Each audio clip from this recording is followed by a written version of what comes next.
Тэр болохоор Customer Business Group Евразийн бүс Монгол дахь төлөөлөгчийн газар хариуцсан анхны гадаад захирласан Нарангуй. Нарка хэмээн хамт олон дотны хүрээнийхэн дууддаг түүний маркетингийн салбарт өнгөрөөсөн 10 жил телевизээс эхэлсэн бүтээлч замнал уулуурхайн салбарт дах стратеги туршлага, технологи огцон хөгжлийн эрэнд гүйцэж буй манлайлал нь онцлог нэгэн болгов. Энэ удаа бид түүнтэй хамт дэлхийн болон Монголын зах зээл дэх маркетингийн чиг хандлага, технологийн шинжилэл, хэрэглэгчийн зам төлөвийн хувьсэл, олон улсын багт ажилласан туршлага, бизнесийн манлайлдах эмэгтэйчүүдийн оролцоо зэрэг сэдвээр ярилцах юм. Урлаглаа авч хүрэлцэн ирсэн танд Юнитрон баярлалаа. За, стек баярлалаа. Урьд оролцоосонд маш их баярлалаа. Тэгэхээр амрал зугаалгын улирал эхэлсэн зуны өглөө өдөр орой үдэш гайхалтай сайхан байгаа ах гэж бодож байна. Тэгээд залуу хүмүүс яг амралт зугаалганаас нөхөд гэр бүлтэйгээ өнгөрүүлдэг үнэтэй цаг хугацаанаас бас үгийн хамт олонд зориулж бидэнтэй харилцаар ирсэн танд төлөөх баярлалаа. Тэгэхээр 2020-ад оны одоо маркетингийн чиг хандлага югаараа өөрчлөгдсөн гэж бодож байна нэг 10 жилийн хугацаанд. За, нэгдүгээрт гэх юм бол 10 жилийн өмнөхтэй харьцуулахад маркетингийн салбар маркетеруудыг хүлээж авдаг зах зээлийн ойлголт ач холбогдол маш өөрлөсөн гэж боддог. За, илүү өндөр чухал болсон тий. За, үүнийг статистик баримтаар хэдүүлээ ярих юм бол 10-ад жилийн өмнө байгууллагуудын нийт компаниудын маркетингдээ оруулдаг байсан хөрөнгө оруулалт дунджаар 3 дахин өссөн гэсэн тоо байдаг. 2025 оны энэ индастрид оруулж байгаа хөрөнгө оруулалт нийт 1.3 тэрлион болж өссөн байдаг. Тэгэхээр энэ өөрөө компаниудын үйл ажиллагаанд маркетинг өөрөө маш чухал байр суурийг эзэлдэг ач холбогдолтой салбар босныг өөрөө илтгэж байгаа. За, хоёрдугаарт гэх юм бол өмнө нь бол илүү нэг уламжлалт маркетинг илүү түгээмэл байсан. Уламжлалт маркетингийг бид нэр ашигладаг байсан бол өнөө цаг үед бид нэр илүү дижитал, онлайн, мобайл маркетинг суурьтай маркетингийн ажлуудыг хэрэгжүүлдэг болсон байна. За, тэгээд энэ хэрэглэгчдэд маркетеруудад ямар боломж олгож байгаа вэ гэх юм бол зорилтод хэрэглэгч зорилт зах зээлээ зөв тодорхойлж чадах юм бол илүү боломжит зардлаар илүү үр дүнтэй, өргөн цар хүрээтэй маркетингийн ажлууд хийх ийм боломжийг олгодог болсон байна. Гуравдугаарт гэх юм бол маркетингийн ерөнхий стратегийн хувьд өмнө нь 6P буюу зөвхөн product төвтэй, бүтээгдэхүүн төвтэй маркетингууд ажлууд хийгддэг байсан бол өнөөдөр илүү хэрэглэгч төвтэй, хэрэглэгчийн худалдаа авах шийдвэрийн процессуудад чиглэсэн ийм 5A маркетингийн стратегийг дэлхийд даяараа хэрэгжүүлдэг болсон байна. Одоо дэлхийн том глобал компаниуд одоо бүгдээрээ илүү хэрэглэгч төвтэй маркетингийг амжилттайгаар хэрэгжүүлж энэний үр шимийг ч гэсэндээ бизнестэй маш өндрөөр хүртэж байгаа. Маркетерууд маань бол маш сайн мэддэг те нөгөө 6P product, price, place гэд энэ бол өнөөдөр нөгөө 5A буюу ask, aware, appeal гэд 5A гэд хэрэглэгч төвтэй маркетинг болж ирсэн байна. Тэгэхээр маркетерууд маань бас энийг нөгөө нэг тодорхой хэмжээнд судалж нийгэмдээ бас түгээгээсэй гэж бодог. Энэ ингээ 3 дахь том өөрчлөлт байгаа дээ. За, дөрөвдүгээрт гэх юм бол хамгийн чухал нь технологи хөгжиж байгаагийн ач тусаар те өнөөдөр бидний хийж байгаа маркетингийн үйл ажиллагаанууд ямар нэгэн газар нутаг цаг хугацаанд баригдахгүйгээр маш өргөн цар хүрээтэй маш хурдцтай ингээд хэрэглэгчэд хүрдэг болсон байна. Энэ өнөөдрийн маркетеруудын маш том давуу тал гой сонирхолтой 90 цаг үе гэх юм уу? Та түрүүлээ хэрэглэгч төвтэй маркетингийн одоо ажлууд явагдаж байна гэж. Тэгэхээр ер нь хэрэглэгчийн хүсэл сонирхол 10 жилийн хугацаанд 15 жилийн хугацаанд хэр өөрчлөгдсөн гэж та харж байгаа вэ? Дээрээс нь хэрэглэгчийн үнэнч байдал те хэрэглэгчийн одоо хүсэж байгаа зүйлийн байдал ер нь хэр өөрчлөгдсөн. Дээрээс нь тэр бас хэр маркетингийн зах зээлд нөлөөлж байна гэж та бүхэн харж байна. Өнөөдөр хэрэглэгчийн зан төлбөрийн хувьсэл, хэрэглэгчийн шийдвэр гаргалтын хувьсэл, нэмхэн технологийн хувьсэл нийлээд бол маркетингийн зах зээлд маш чухал нөлөө үзүүлж байгаа. За, хэрэглэгчийн сонголтын хувьд өмнөх 10-15 жилийн өмнөхтэй харьцуулахад бараа бүтээгдэхүүн шийдлүүдийн сонголт илүү өргөн болсон байна. Мэдээллийн цар хүрээ, олдоц маш илбэг болсон байна. Тэгэхээр хэрэглэгчд илүү олон талаас нь шүүж харж тэ сонголтоо илүү нухацтай хийх илүү ухаалаг хэрэглэгч нартай бид нар өнөөдөр болсон байна. Тэгэхээр дэлхийн зах зээлээс буюу энэ томоохон компаниудаас авсан туршлагаа та ер нь Монголын зах зээлд хэр хөрсөн дээр нь буулгаж ажиллуулж байна тий. Анхаарах ёстой зүйл гэдэг юм уу? Энэ дээр одоо хэрэглэгч гадны зах зээлээс сурсан тэр туршлагыг нутагшуулаад тэгээ борлуулалт нэмэгдүүлсэн гэдэг юм уу? Амжилт олсон ийм зүйл танд юу байна? Түүхүүдээс ярих юм бол олон гоё түүхүүд байгаа. Гэхдээ альва нэг том маркетинг компанид ажлын цаана хизээч нөгөө би гэдэг ойлголт бол байдгүй, үргэлж багийн ойлголт байдаг. Тэгэхээр өнгөрсөн 7 жил хэрэгжүүлжсэн том төсөл хөтөлбөрүүдийг бүгдийг өөрийн хамт олон болон партнеруудтайгаа хамтран ажиллагч байгууллагуудтайгаа хамтарч хийжсэн байдаг. За жишээ гэх юм бол 2015 оноос эхлээд дэлхийн зах зээл дээр дижитал, сошиал медиа, инфлюенсерийн маркетинг нэлээд тренд болж гарч ирсэн байдаг. Энийг 2018-аас 2020 оны үед Монголын зах зээл дээр бид нэр хамгийн анх удаа нэвтрүүлсэн тийм төвхтэй байдаг. Тухайн үед Huawei P3040 гар утасны кампанид ажиллах үеэр бид нэр төрийн сойрхолт дуучин Болт ах, Ука гэгч, Централ телевизийн захирал анх баяр гэсэн хүмүүст төлөөлөгч, нийгмийн төлөөлөх хүмүүст санал тавьж саналыг маань тухайн хүмүүс манаас баяртайгаар хүлээж авч анх Монголын сошиал медиа инфлюенсер маркетингийн суурийг бас тавьжсэн байдаг. За тэр цаг үеэс хойш одоо өнөөдөр ингээд 7-8 жил тасралтгүй энэ салбар бол бас хөгжөөд нийгэмд бас тодорхой хэмжээний эерэг үр дүнгээ өгөөд явж байгаа х тийм. За тийм нэг туршлага байна. Шингэн үндэсний салбар дээр бас виноны хэрэглээ соёлыг монголчуудад танилцуулах түгээх дээр бас анхны хэрэглээний боловсрол чиглэсэн маркетингийн ажлуудыг хийжсэн тийм туршлага бас байдаг. Одоо бас Монголын том дан виногоор дагнсан компаниуд гэсэндээ энийг үргэлжлүүлээд нэлээд амжилттай маркетинг компанид ажлууд хийгээд явж байгаа харагддаг. Энэ бас их гоё санагддаг.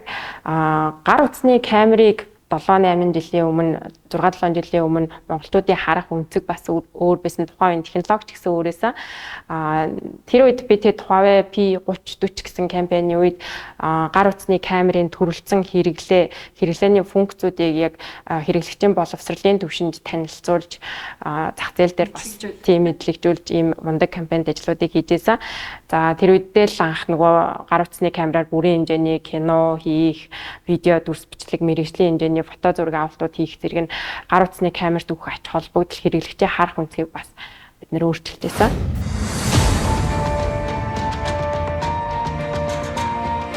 Залуучуудаа гэж хэлэхэд амьдралынхаа цаг хугацааг үежилж төлөвлөөрэй гэж би хувьяасаа зөвлөмөр санагдтыг.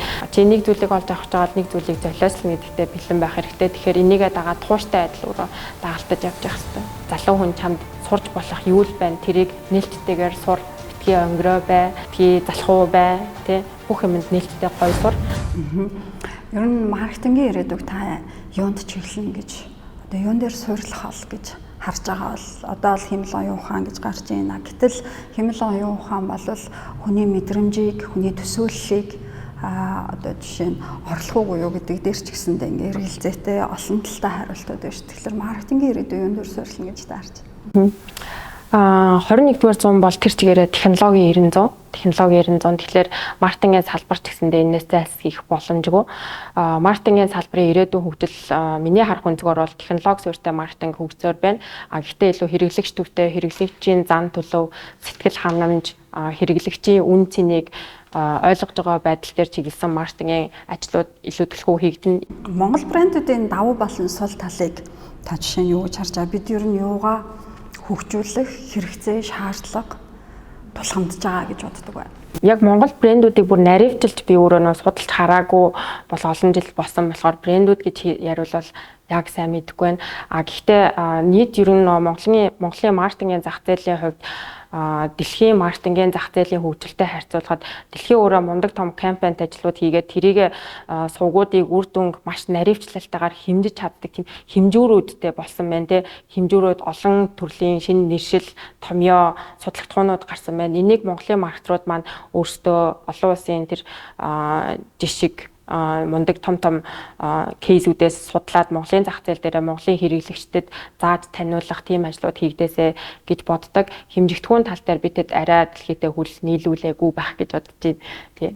Хоёрдугаарт гэх юм бол хүний нөөц дундаа яг тухайн салбарт мэрэгсэн экспертүүд бол манай зах зээл дээр дутмаг байгаа. Тий. Маркетингаарч байсан, технологийн салбараарч гэсэндээ тийм шин. Тэгэхээр нөгөө бүх зүйлийг мэддэг биш, нэг зүйлээрээ мэрэгсэн тийм экспертүүд биднэрт тутмаг гэж хардаг. Хувьд ажилласан таны туршлага ер нь Монголын технологийн салбарыг, маркетингийн салбарыг одоо харах таны одоо үнцгийг гэдэг юм уу, харааг ер нь яаж өөрчилсөн бэ? нэгдүгээр маш их хурд тэр хурдыг орон орны зах зээл дээр тухайн зах зээлийн үндэсний соёл хэрэглэгчийн зан төлөвөөс шалтгаалаад өөр буулгах тэр байдлыг илүү төлөвлөгөө ажигласан. За мэдээж би нөгөө Монголын зах зээл дээр ажиллаж учраас өөрийнхөө зах зээлтэй харьцуулж буулгаж харж тэрийг бас хийдээсэн.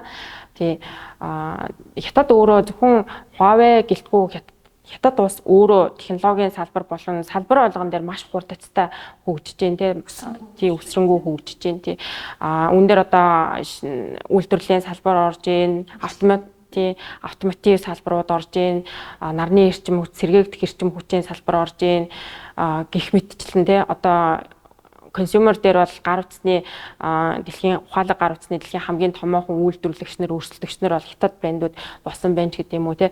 Тэгээ энэ их хурдыг нөгөө дотроос нь ингээд мэдрээд Монголын зах зээл дээр хөрсөн дээрээ буулгаж яхад Монгол хэрэглэгчдийн зан төлөв өөрөө их өвөрмөц надад санагддаг. Ягаад тэгэхээр бид нэр хагас Аз соёлтой хагас бас Европ соёлын тийм холцтой ард түмэн баггүй те. Тэгэхээр хэрэглэгчийн шийдвэр гаргах тэр сонголтууд бол хэдэж европчуудтай эсвэл дан Азуудтай ингээд адилхан бол байдаггүй. За хоёрдугаар нөгөө нэг бизнесийн байгууллагуудын хувьд манай Монголын бизнесийн байгууллагууд бизнес эрхлэгчид тэнд байгаа боловсон хүчнүүд бол маш чадварлаг Евразийн энэ зах зээл дээр бол өрсөлдөгөөц өндөр ур чадвартай тийм баг хамт олондоо орж явдаг. Манайхны одоо бизнесийн соёл, англи хэлний мэдлэг, харилцааны урс хэлцээр хийх төвшин чадварч гэдэг юм уу те маш мундаг. Ер нь дэлхийн зах зээлд өрсөлдөж байгаа бараа бүтээгдэхүүн үйлчилгээний хурдыг бид ер нь Монголд хэр хурдан хүлээж авдаг вэ? Энэ хоёрын хоорондын зөрөө ер нь хэр ойртож байгаа бол? Миний харж байгаа өнцгөр энд зөрүү бол байхгүй. Ялангуяа Монголын зах зээл дээр Монгол хэрэглэгчдэд зөрүү бүр ерөөсөө байдаггүй. Тийм. Альва нэг Монгол хэрэглэгчдэд Монголын технологийн салбарын бизнес эрхлэгчд бол бүр маш хурдтай. Тэгээ өчигдөр шинэ технологи бүтээгдэхүүн үйлчилгээ дэлхийд дээр танилцуулагдсан байлаа. Тэрийг маргааш нөгөөдөр нь биднээс асуугаал ороод ирдэг. Ийм гарсан байна, ийм шинээр хийгдсэн байна. Авъя зах зээлдээ нэвтрүүлье гэдээ ороод ирдэг. Энийгээч Монголын технологийн салбарын бизнес эрхлэгчнэр маш сайн хийж чаддаг. Хэрэглэгч нар маань ч гэсэндээ шинэ технологийн шинжилгээ бүтээгдэхүүн, шинэ технологиос ер нь хоцроод байхыг хүсдэггүй. Ер нь олон улсын компанид, гадны компанид ажилласан туршлага, тэгээ соёлын ялгаа танд ер нь хэр мэдрэгдэжсэн бэ? Энийг бас та яаж даван туулсан бэ? Хэрвээ ийм ялгаа байсан бол за Huawei өөрөө дэлхийн 170 гаруй оронд салбартай 250 мянган ажилтнтай ийм том глобал компани байгаа. Тэгээ энэ том глобал компани нэг хэсэг болоод ажиллахад маш олон орны үндэсний соёл, бизнесийн соёл хэрэгцээ, шаардлагыг ойлгож ажиллах тийм хэрэгцээ гардаг.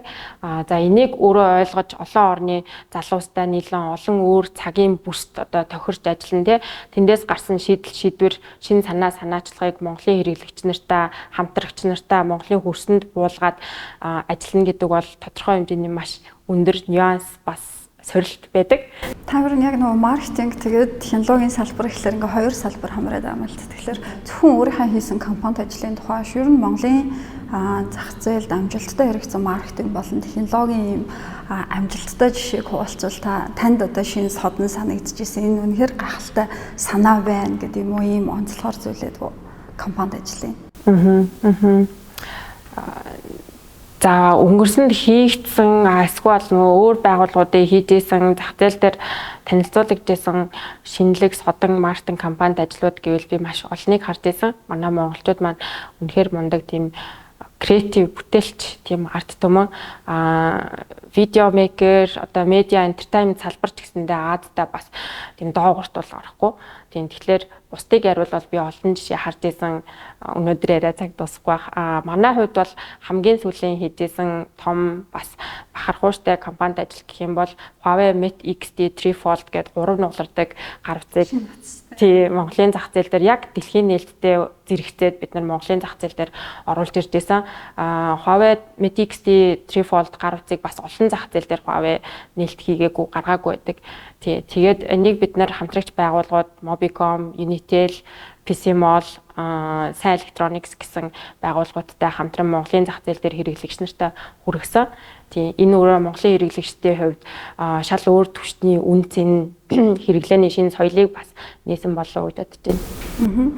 Та ер нь ингээд өнгөрсөн 7 жилийн хугацаанд Хувайд ажиллаж байхад Хувай компани дээрээс нь Монголын хэрэглэгч ер нь өнгө үзэмж хэлбэр дүрсэнд илүү анхаарал хандуулдаггүй эсвэл чанар аюулгүй байдалд илүү анхаарал хандуулдаг болов уу гэж та тус бүртээр нэг тайлбарлаад өгөөч. Хэрэглэгч нь юуг нь хүсээд байна? Нийлүүлэгч, үйлдвэрлэгч компанианы юуг нь илүү их анхаардаг бол? Монголын хэрэглэгчдийн хувьд аюу өндөр шалгууртай. Тэг өндөр шалгууртай альва ялангуяа технологийн бүтээгдэхүүн худалдаа авах гэж байгаа бол тэрэн дээр судалгаа маш их хийдэг. Судалгаа хийсний үндсэн дээр өөрт тохирох бүтээгдэхүүнээ хардаг. Гэхдээ хэрэглэгчдийн ерөнхий хандлагын хувьд бол үн цэнтэй чанартай бүтээгдэхүүнүүдийг илүү сонгохыг эрмэлздэг. Тийм. Ер нь олон улсын компанид ажиллахлаар Монгол залуучуудын сул болон давуу талыг та юу гэж анзаарсан бэ? Сул тал нь юу вэ? Давуу тал нь юу вэ? Давуу тал нь гэх юм бол Монгол залуучууд гүйлгээ ухаан гэж монголчууд ярьдаг. Логик скиллгээ айгүй сайтай, суралцах чадвар маш өндөр, хурдтай, soft skill сайтай. Тэгээ харилцааны хувьд бол бас экстраверт төрлийн ихэвчлэн нээлттэй тийм зан төлөвтэй хүмүүс байдаг. За сул талын хувьд гэх юм бол яг хуу Евразийн болон хятад залуучуудтай харьцуулахад хувь хүний нөгөө өөрийгөө үнэлэх үнэлэмж нь бодит зах зээлийн үнэлгээтэй нийцэхгүй байх тийм тохиолдолд нэлээд ажиглагддаг. Монгол хүмүүс товчоор эго гэж яриад байдаг. Монгол залуучуудыг хятад хүмүүстэй ч юм уу өөр орны хүмүүстэй за хятадаар л жишээ аваад ярьчил да тийм Huawei хятадын компани болохоор хятад хүмүүст бие хит өндрөөр үнэлэх гэдэг зүйл ерөөсөө байдаггүй, эго гэдэг зүйл ерөөсөө байдаггүй. Бүгд урдах ажиллаа хийгээд сурахад үргэлж нээлттэй тийм маш шаргуу ажилдаг тийм хөдөлмөрч хүмүүс байдаг. Тэгээ хоёрдугаарт юмд маш их тууштай. Тий. Багийн хамтын ажиллагаа маш сайн. Тийм хүмүүс байдаг тийм.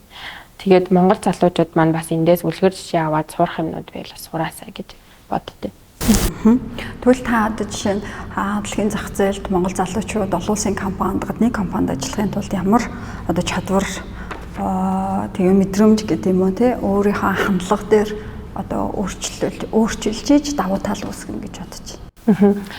Бид нар олон улсын зах зээлийн тухай ярьж байгаа учраас нэгдүгээрт хэлний боловсрал хамгийн ихний шалгуурт тавигдана. Би өмнө нь маш олон мундаг мэрэгжилтэн залуучдыг бас харж байсан. Яг өөрийнхөө хийж байгаа ажилдаа маш мундаг тий. Тэгээд олон улсын түвшинд ингээд гаргаад ирээ өөр одоо салбар одоо тий албан тушаал дээр тавиад ажиллуулъя гэхээр нөгөө хэлний барьер гарч ирээдэг. Тэгэхээр хэл сурах нь хамгийн ихний чухал анхаарах зүйл. За хоёрдугаарт сурахад үргэлж тийм нээлттэй хандлага маш чухал санагддаг. Ялангуяа нөгөө монголчууд мэддэг чаддаг гэдэг тийм нэг характер байдаг тий. Энийг бид нэр эвдэж тий альва зүйлд шин юмд магадгүй шин биш юмд ч гэсэндээ сонсож сурах хэрэгтэй бид нэр. Тий. Тэгээд гуравдугаарт бид нар нөгөө макро түвшинд юмыг мэддэг, хардаг биш, микро түвшинд яг хүн болгон өөрийн мэрэгсэн зүйлээ нарийн хийж чаддаг тийм эксперт болох нь өөрөө дэлхийн зах зээл дээр өрсөлдөх чадварыг авчирна. Ерөнхий утгаар нь мэддэг, чаддаг, одоо ингээ багцаалтдаг биш, бүр нарийн деталь мэдрэмжтэй болооч байл гэсэн үг ахаа тий. Тухайн өөрийнхөө ажиллаж байгаа салбар, ажиллаж байгаа мэрэгчлэрээ илүү гүндгэрүүлэн судлаад тэр талаараа илүү мэрэгсэн эксперт боловсон хүчин болох нь өөрөө биднэрт мэрэгжлийн хувьд давуу талыг авчирна. Тийм. Ер нь таны багт олон улсын залуучууд байсан уу? Соёлын ялгаа нь ингээ анзаархад ер нь юунд давуу тал, юунд сул тал болж байна? Соёлын ялгаа ер нь хэр байдаг вэ? Манай бүсэд 7-8 орон орж явдаг. Тэгээд 7-8 оронд ондоо зүйл нь бүгд ингээд нөгөө ховж олон улсын компани болохоор нэгцэн англи хэлээр орон орны англи хэлүүд өөр орон орны англи хэл тий орон орны ямар нэг нөгөө баярт өгж байгаа акцент ач холбогдол өөр ямар зүйл баярлж гомдох зүйлүүд нь өөрч гэдэг юм уу тий тэгэхээр орон орны соёл болоод хувь хүний хөгжлийн талаар тодорхой хэмжээний ойлголт мэдлэгтэй болчулаас зүгээр санагдтыг тий. Тэр нь Монголын технологийн салбарт хүний нөөцийн хамгийн чухал тулгамдж байгаа зүйл нь энэ юм аа гэж та юуг нэрлэх вэ? За нэгдүгээрт бол нөгөө технологийн хурд технологийн салбар өөрөө маш хурдтай хувьсан өөрчлөгдөж хөгжиж байна. тэрийгээ дагаад шинэ нэр томьёонууд маш их гарч ийн. Тэгэхээр биднэрт тухайн шинэ нэр томьёоны ажлын байранд тохирох мэрэгсэн боловсон хүчин хэрэгтэй тий. Нэгэнд бид нэр дижитал арт түмэн болох гээд байгаа юм бол бид нэр технологийн шинээр гарч ирж байгаа салбар болгонд мэрэгшил болгон дээр ажлын байрны боловсон хүчин байх хэрэгтэй байхгүй тий. Тэгэхээр бид нэр одоо монголчууд нөгөө IT гэхээр компьютер засдаг хүн гэж ярьдаг биш.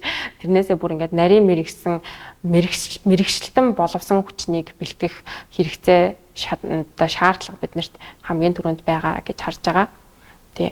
Хоёрдугаарт шинэ боловсон хүчээ өөрөө ямарваа нэгэн сурах орчин дээр тулгуурлаж тэр хүмүүс хөгжинтэй. Тэгэхээр шинэ боловсон хүчин шинэ залуу үедээ зориулаад шинжлэх ухааны парк одоо хүртээмжтэй өргөн сонголттой номын сан гэдэг юм уу те иймэрхүү зүйлүүдийг тий боловсролын салбарт анхаарах шаардлагатай гэж хардаг тий.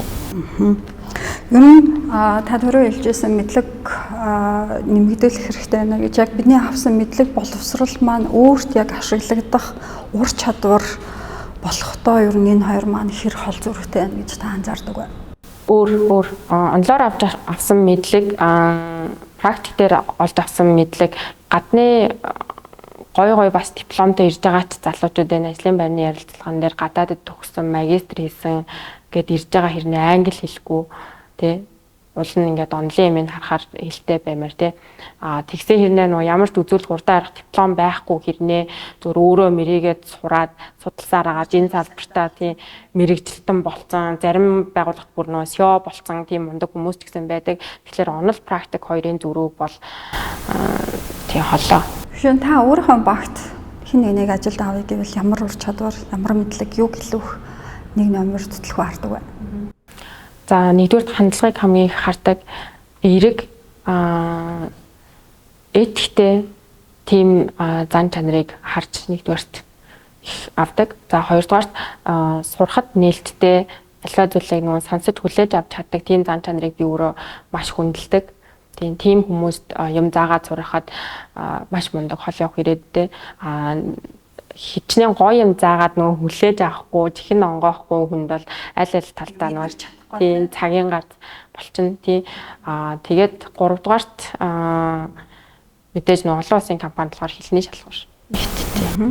Ер нь технологийн салбарт за дээрээс нь маркетингийн салбарт одоо карьераа хөгжүүлээ. Тэгээ энэ салбарт одоо ажиллая гэсэн энэ охид бүсгүүчүүдэд та өөрөө эмэгтэй хүн учраас эвгүйж зөвлөмөр байна. Яа тэгэхээр шийдвэр гаргах төвшөнд эмэгтэйчүүдийн одоо шийдвэр гаргалт тутмаг байна гэж ярьдаг. Эмэгтэйчүүдийн манлайллыг илүү хөгжүүлэх хэрэгтэй байна гэд дэлхийн нийтээр л ярьж байна тийм. Тэгэхээр та энэ салбарт ажиллаж байгаа хүний хувьд ямар зөвлөгөө өгөх вэ? Бизнесийн салбар бол ихэвчлэн нөгөө эрэгтэйчүүд маань ихэнх хувийг эзэлдэг учраас эмэгтэй хүмүүс маань бизнесийн ялангуяа технологийн бизнесийн салбарт орохдоо тодорхой хэмжээний өөрийгөө голонгуй байдаг. Тэгэхээр энэ салбарт орж ирж байгаа бүсгүүчүүдтэй хэлэхэд битгий айгаараа ямар нэгэн шинэ боломж бололцоонд үргэлж нээлттэй урагш тэмүүлж орж байгаарай гэж захимаар байдаг. Хоёрдугаарт тухайн орж байгаа салбартаа өөрт тохирсон үлгэр жишээ болох зөв ментор олох нь карьерийн бас маш амжилттай суурийг тавихад чухал нөлөө үзүүлдэг. Гуравдугаарт гэх юм бол технологийн салбар өөрөө би бодохдоо хүний амьдралыг хөнгөвчлөх, илүү холбоотой байлгах, илүү хялбар болгох тийм маш их дэврүүн мянган инженер, удирдагч, solution менежерүүдийн мөрөөдлөөс бий болсон шинэ технологиуд байдаг гэж итгэдэг. Тэгэхээр энэ салбарт орж ирж байгаа бол мөрөөдөгч байгаарай гэж тэхээ. Ер нь тэгвэл ямар одоо хүндрэл бэрхшээлийг даван туулахад бэлэн байх хэрэгтэй гэж та бодож байна. Тийм эмэгтэйчүүд бизнесийн салбарт, технологийн салбарт, за эсвэл бүр маркетингийн салбарт ингээд олон улсын зах зээл гаръя гэдэг ийм хүсэл тэмүүлэлтэй байвал надад ямар одоо бэрхшээл, саад тулгарна, үүнийг би яаж хүлээж авах вэ гэдэгт бэлтгэлтэй орох хэрэгтэй байна. Эмэгтэй хүний хувьд бизнесийн салбарт орж байгаагийн хувьд хэрвээ чи амжилт гаргаад гялцъя гэж бодвол тодорхой хэмжээний золиос гарна. Тэр нь чиний цаг зав байж болно, гэр бүл байж болно, гоо сайхан байж болно тий. Тэгэхээр чи нэг зүйлийг олж авах гэж байгаа нэг зүйлийг золиослно гэдэгтээ бэлэн байх хэрэгтэй. Тэгэхээр энийгээ дагаад тууштай адил өөрөө дагалдаж явж явах хэрэгтэй. Ер нь таны өнгөрсөн хугацааны ажил карьерт таны эмэгтэй хүн гэдэг нэр ер нь давуу тал болж исэн, сул тал болж исэн тохиолдлууд хэр их байна. Энэ хоёрын бас зөрүү хэр байдаг вэ? Технологийн салбарт харьцангуй гендрийн ялгаа албан тушаал болоод цалингийн хувьд харьцангуй гайгүй байдаг. Монголд ч гэсэн адилхан тэгж анзаарагддаг. Ер нь манай дотоодын компаниуд дийл нэгтээ удирдах албан тушаалд эрэгтэй хүмүүсийг сонгох, эрэгтэй хүмүүсийн орлогын түвшин эмэгтэйчүүдээс арай өндөр байх ийм тохиолдлууд байгаад байна л. Тэгэхээр энийг ойртуулах, дээрээс нь эмэгтэй хүмүүсийг одоо жишээ нь албан тушаал ахиулах, цалингийн одоо өндөр болох санхүүгийн боломжийг нэмэгдүүлэхийн тулд компаниуд ер нь юун дээр анхаараасаа гэж тааддаг байна. За энэ илүү нөгөө мэрэгсэн юмаа сайн хийдэг шиг хүний нөөцийн салбарынхаа илүү мундаг хариулах. Гэхдээ миний анзаарж байгаагаар бол зарим байгууллагууд албан тушаал дээр удирдах талбар дээр гендрийн квотаас тогтоож гаргаад ах шиг харагддаг. За цалингийн хувьд бол яг технологийн салбарт бол эрэгтэй байна уу, эмэгтэй байна уу, цалингийн ялгаа их байдаггүй гэж би хувьдаа боддог. Тэгж анзаардаг тий. Та түрүүн залуу эмэгтэй өнөр хэлсэн бах хүндрэл бэрхшээл бол одоо жишээ нь гэр бүлээ сонгох уу, эсвэл одоо гоо сайхнаа золиослох уу гэд золиосын тухай ярьсан л жишээ нь та өөрийнхөө ажил, карьер, гэр бүл гэд хувийн амьдралаа хооронд нь хэр тэнцвэржүүлж чадчихэв. За ажлын өдөр бол хэцүү. Яагаад тэгэхээр эн чинь удирдлагын түвшний ажил учраас ажлын цаг дууссан гэсэн ажил өөрөө толгооноос гарахгүй. Тэгэхээр гэртээ харьсан гэсэндээ ер нь ажиллаас ботоостай байдаг. Амралтын өдрийг илүү нөгөө гэр бүлтэйгээ чанартай цаг өнгөрүүлэхийг хичээдэг. Тэгээ амарч байгаа цаг хугацаагаа за тэгээд ажил амьдралын балансын хувьд одоо ярихаар гэр бүл болон хувь хүн гэдэг хоёр ойлголт хавсарч дагалдаж орж ирнэ л дээ тий. Тэгэхээр хувь хүн бас өөрөө сэтгэл зүйн хувьд бие махбодын хувьд эрүүл ах хэрэгтэй. Тэгээ би өөрийнхөө хувьд энэ дээр анхаарч одоо биеийн болоод сэтгэл зүйн эрүүлэнтэй анхаарч спортоор тогтмол хичээлдэг. Тэгээд боломж олцсон үед ном уншиж тархиа өөр орчинд аваачиж аялуулгыг хичээдэг. Ер нь таны ажил амьдрал карьер альсанд нь ч байсан их хүчтэй нөлөөлсөн эмэгтэй байна уу? Олон байгаа. Монголоос ч байна, гадны зах зээлээс ч байна. Хамгийн хүчтэй нөлөө үзүүлсэн нь бол хятад бүсгүй байдаг. Түүний нэрийг Жоо Яндан гэдэг. Одоо ч гэсэндээ Huawei-д ажиллаж байгаа. Huawei-д бас толгой зохих мундаг удирдагчдын нэг. Тэр хүнээс яг эмэгтэй лидер байхын давуу тал одоо уян хатан нюанстай эвлэгэн тэр шийдвэр гаргаж байгаа байдал бизнесийн харилцааны одоо соёл эмэгтэй хүнээр яаж гардыг гэдгийг тэр хүнээс харж сурч байсан. Ер нь залуу эмэгтэйчүүд маань гэр бүл төлөвлөх, за ээж болох, эхнэр болох энэ бэлтгэлийг ер нь хэдийн хугацаанаас гэж одоо үед төлөвлөдөг болсон бол гэж яа. Тэгэхээр дэлхийн нийтээрээ одоо ажлын 4 хоногтой болъё.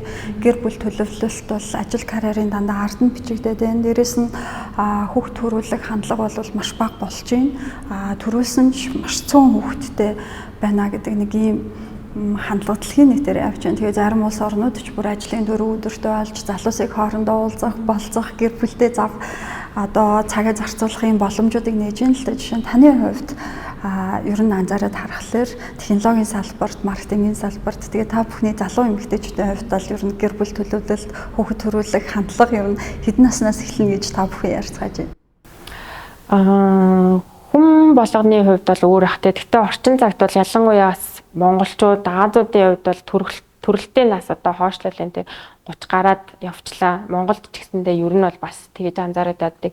Гэр бүл төлөвлөлтийн хувьд бол би эмэгтэйчүүдтэй захиад дор хаяж 3-5 жилийн өмнө хүүхэд гэр бүл төлөвлөлтийг хийгээд явбал зүгээр. Өнөөдөр орчин цагт нөгөө гэр бүл байтугай бид нэр уулзалт хаана идэж уух яг бүх юмаа ингээд цаг минутаар нь төлөвлөдөг болсон цагт амьдралынхаа хамгийн чухал юмыг төлөвлөх ёстой.